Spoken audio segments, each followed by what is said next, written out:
Olá pessoal, vamos dar prosseguimento agora à nossa disciplina de Administração Industrial e vamos falar rapidamente do módulo 3 e 4, tá? O módulo 3 eu cortei, que é a eficiência, efetividade e eficácia, porque eu faço um vídeo falando só disso, tá? São tópicos muito importantes, eu prefiro falar deles separadamente, perfeito? Então vamos passar rapidamente aqui. O que é essa tal organização? É basicamente um sistema complexo organizado, tanto de recursos, pessoas, departamentos, com o objetivo de produzir algum produto ou serviço. É literalmente uma empresa em si, divididas hierarquicamente, departamentalizada e organizada, para não existir a tal da bagunça, tá bom? Tudo hoje em dia, a grande maioria dos produtos não podem ser ofertadas no mercado se essas organizações não produzirem. E para elas produzirem, obviamente, elas necessitam desse alto nível de organização, tá bom? Henry Fayol já dizia que os sistemas são regras, tá? De autoridades e setores com o objetivo de fornecer tanto bens como serviços ao consumidor, de forma a atender esses consumidores, tá? E utilizando o que? Sempre tendo um foco, tá? Utilizando recursos, sempre tendo um objetivo, utilizando recursos. Essas são as palavras-chave segundo ele, perfeito? O que são esses recursos? São não só recursos materiais, tá, pessoal?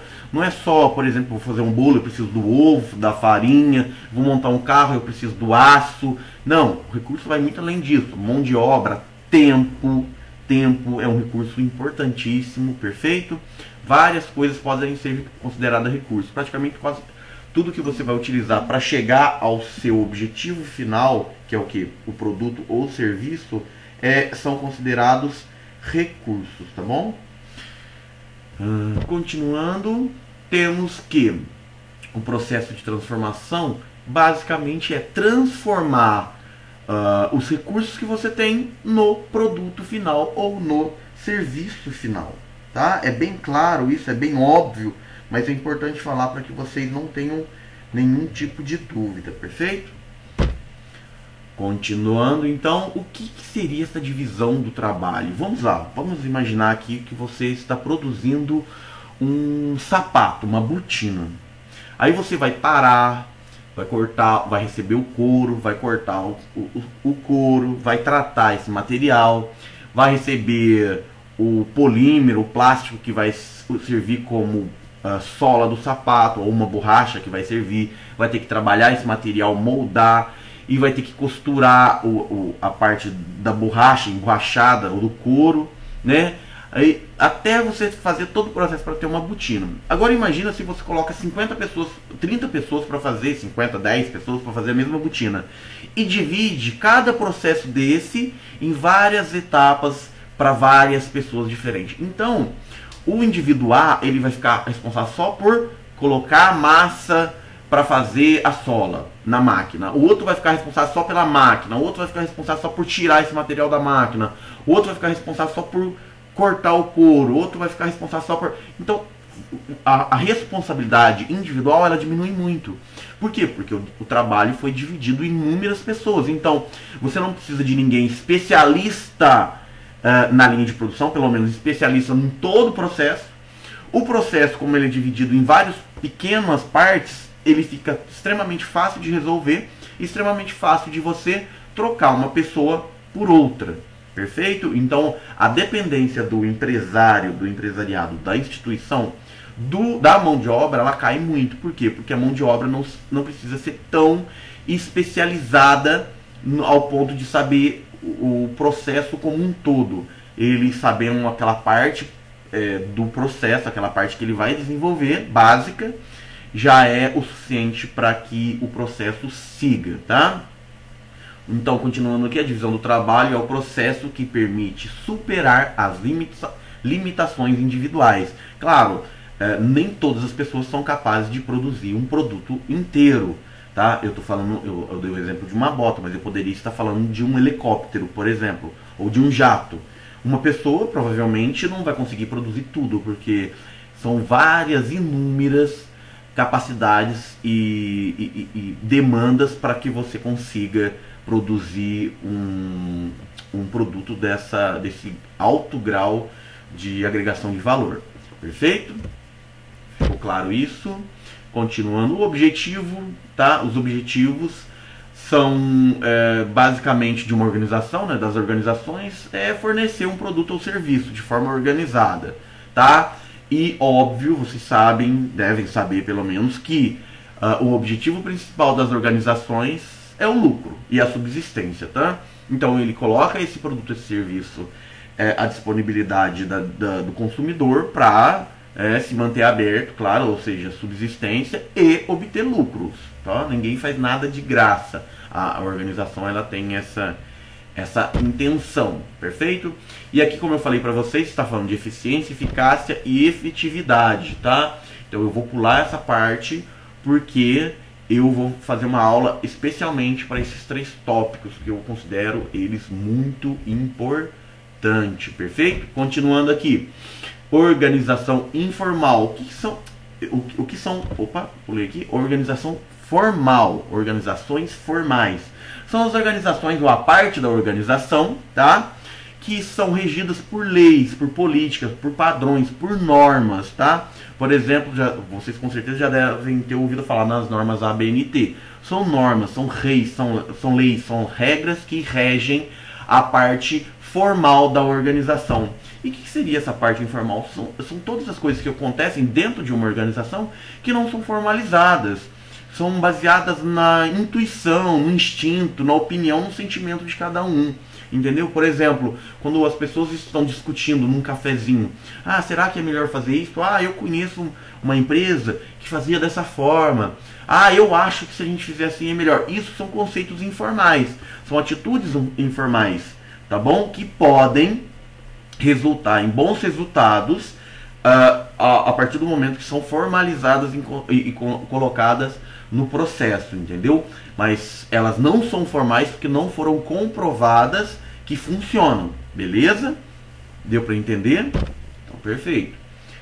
Continuando, os tipos de organizações. Existem organizações públicas, organizações privadas, micro, pequenas, médias e grandes empresas, organizações voluntárias, tá? Existem inúmeros tipos de organizações que podemos listar aqui, tá?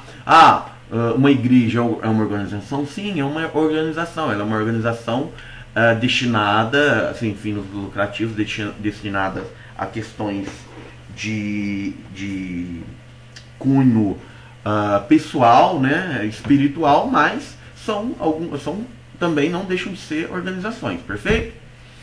Então passaremos agora para o nosso 4º tópico, perfeito? Que é o ambiente de trabalho. O que seria esse ambiente de trabalho? Basicamente, são todas nessa questão, pessoal, a gente está falando de ambiente externo, tá? Desculpa não ter falado anteriormente. Esse ambiente externo de uma organização compreende todas as pessoas, organizações e eventos fora do seu sistema organizacional. Por exemplo, eu tenho uma sorveteria.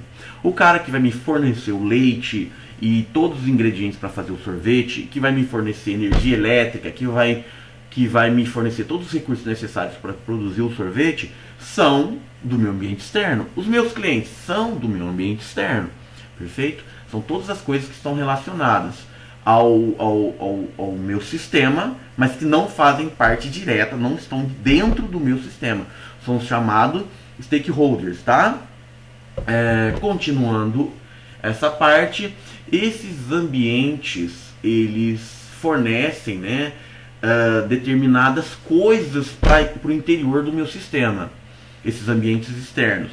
E o que seriam essas coisas? São várias coisas, de forma que essas coisas influenciem o meu sistema de várias maneiras. Por exemplo, influências políticas, através de legislação, políticas das próprias indústrias, taxas, subsídios, tá? Tem a questão das influências tecnológicas, que, por exemplo, você tem uma empresa como eu disse aquela hora, uma sorveteria que você faz o sorvete de forma caseira, tá? Manualmente. Aí você tem um concorrente que começa a fazer esse mesmo processo de forma a utilizar maquinário. Ou seja, a evolução tecnológica, a evolução do conhecimento começou a influenciar dentro do seu sistema, perfeito? Mesmo não estando dentro da sua sorveteria, perfeito? Outras influências sociais e econômicas. Sociais, óbvio que é o ambiente que o seu empreendimento está localizado. O ambiente, as pessoas, a cultura fora a sua organização, que está no ambiente externo, influenciam diretamente, claro, a sua organização. Ah, mas como, professor, o ambiente social vai influenciar? Por exemplo, se você está num ambiente, vamos supor, você cria uma empresa que venda comida mexicana, tá? Em um local que normalmente não tem esse tipo de hábito de comer, ou não gosta de comer basicamente Doritos com feijão, com abacate, sei lá, essas comidas mexicanas, ele vai influenciar de forma positiva ou negativa o seu negócio. Possivelmente você não vai vender. Por quê? Porque o ambiente onde você instalou a sua empresa não é propício para isso, tá? Um outro exemplo seria um evento cultural. Eu monto um bar de música sertaneja num bairro de alto padrão, e as pessoas não gostam desse tipo de música, sei lá, por exemplo. E você não consegue vender e não consegue chamar a atenção dos clientes daquela região porque eles não gostam desse tipo de música. É um tipo de influência social, tá?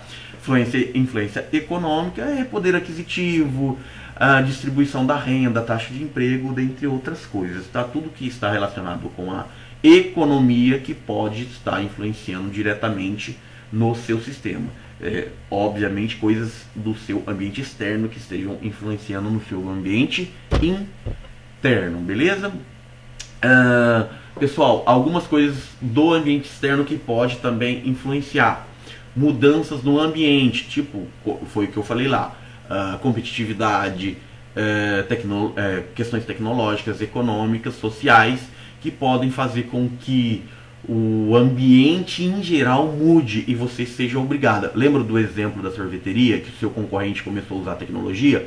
Se você não optar por um tipo de tecnologia, mesmo que você continue fazendo o seu sorvete, mas não agregue, não mude ele de uma maneira que seu produto seja melhor e que chame mais atenção, você vai estar saindo, você vai estar sendo tirado do mercado.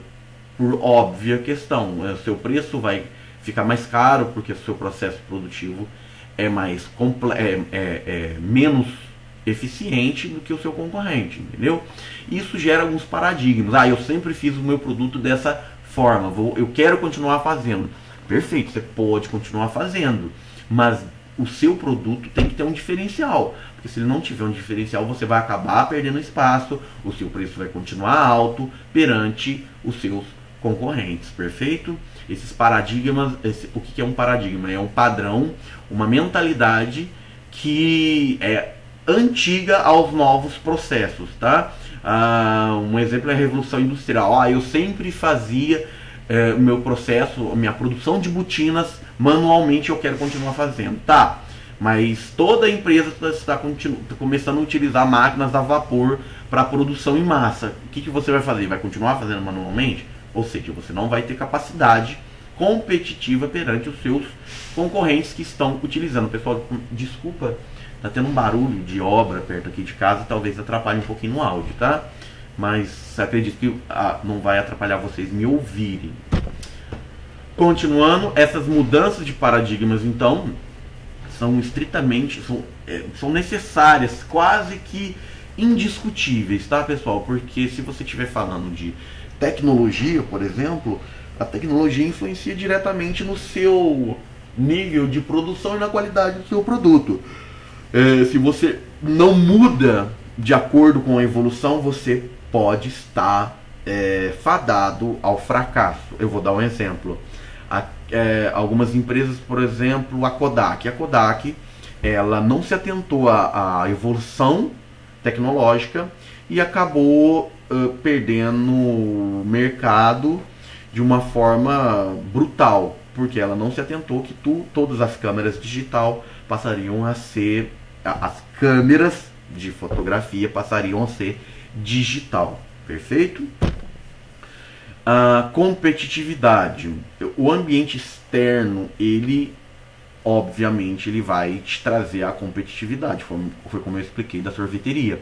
Você tem uma sorveteria abrindo do lado, na frente, no mesmo bairro que a sua, e isso vai te trazer uma divisão da sua clientela. Essa divisão, ela pode ser equacionada positivamente para você, ou você ter uma eficiência melhor que o seu concorrente, ou de forma negativa, você vai perder seus clientes para o seu concorrente. Essa competitividade é essencial para que as empresas evoluam na intenção de produzir mais e melhor, tá? Continuando aqui, essa interdependência. O que eu quero dizer com interdependência? A sua empresa, você como consumidor ou fornecedor, está inserido num sistema complexo e completo, gigantesco. Então o que acontece? Se você não tiver uma gestão, uma administração global, raciocinando que você está num ambiente que existem várias concorrências, várias tecnologias, várias influências, como eu já expliquei anteriormente, você está fadado ao fracasso. Por quê? Porque você é interdependente, você depende dos seus fornecedores, você depende dos seus clientes, você depende do conhecimento das suas concorrências, entendeu? E do futuro do seu processo produtivo. Porque se você não acompanhar esse processo global, você não tiver uma administração globalizada, ou seja, sempre lendo o que está acontecendo fora, no ambiente externo, para estar adaptando a sua empresa a esse ambiente externo, você vai ter problemas sérios com relação à concorrência, ao futuro que seja da produção do seu produto ou da produção do seu serviço, beleza? Da disponibilidade desse serviço para o consumidor, beleza? E dentro desse processo global, dessas mudanças, né, você tem as alterações ou as mudanças do papel de chefia. Antigamente era o processo de chefia, ele era gigantesco, eram vários papéis, várias competências, vários cargos de chefia. Isso foi mudando, foi tendo uma readaptação para um processo de transferência de decisão, para não ficar tudo centralizado. Mais para frente a gente vai estudar isso melhor, a questão da centralização e descentralização do papel de chefia, tá? Mas vocês têm que entender que à medida que as coisas foram evoluindo, houve uma descentralização, uma transferência de decisão de um chefe majoritário para seus cargos subordinados, perfeito?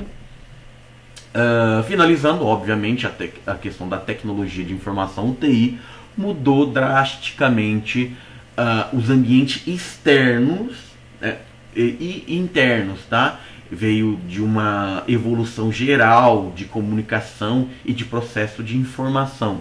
Tá? Essa tecnologia de informação basicamente é a maneira com que eu processo as informações e a maneira que eu envio e recebo essas informações. Perfeito? Ou seja, a informatização fez com que tudo evoluísse muito rapidamente. E a questão do empreendedorismo. Eu farei uma aula específica para explicar essa questão do empreendedorismo.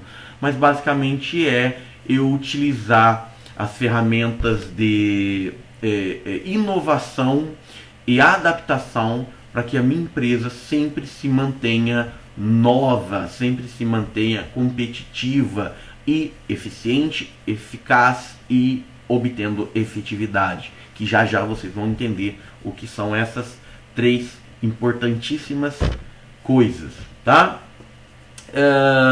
A questão da evolução traz também um novo compreendimento, uma nova metodologia de entender o cliente. Por exemplo, nos anos 80 do século passado, o administrador não se preocupava tanto com o cliente. Por que esse não se preocupa tanto? Porque ele tinha uma demanda enorme pelos seus produtos. Todo mundo queria consumir, porque todo mundo estava vendo vários produtos nascerem e serem colocados no mercado e se tinha uma demanda para aquilo. A partir do momento que você começa a encher o mercado de um determinado produto, ou de vários determinados produtos, chega uma hora que o mercado começa a falar assim, o consumidor começa a dizer, eu já tenho, eu não quero consumir mais. Então há uma necessidade de um foco no cliente maior, para entender o que ele vai querer comprar, que quantidade que ele vai querer comprar, ou quais produtos novos eu posso criar que o meu cliente vai querer, vai se interessar. Perfeito? Esse ambiente externo te traz essa possibilidade, essa necessidade de análise, perfeito?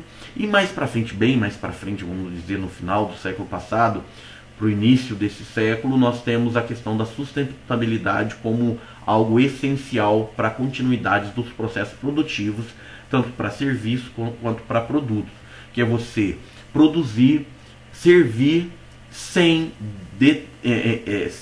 deteriorar o meio ambiente, de uma forma sustentável, que as gerações futuras possam desfrutar do ambiente ou das características do ambiente que temos hoje, tá certo? Claro, toda essa evolução é sempre pensando numa qualidade de vida melhor. O que é qualidade de vida?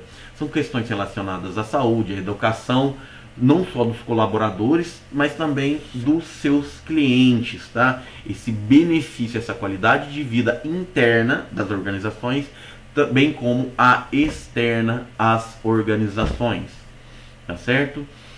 E por último aqui, mas não menos importante, você tem o surgimento do terceiro setor, que são as empresas não organizacionais, não governamentais, são empresas que têm um foco, vamos dizer assim, mais social. São empresas que vêm para produzirem produtos ou prestarem serviço sem um foco governamental, sem uma ligação governamental, entendeu? Basicamente são empresas com programas de assistência social, proteção ao meio ambiente, ensino, reestruturação social, dentre outros, tá certo, pessoal? Acredito que tenhamos esclarecido todas as principais dúvidas e estarei à disposição para esclarecer caso tenham ficado, tá certo? Um bom estudo para vocês e volto para falar dos outros tópicos e postar o material da eficiência, eficácia e efetividade. Bons estudos, estarei sempre à disposição. Até mais.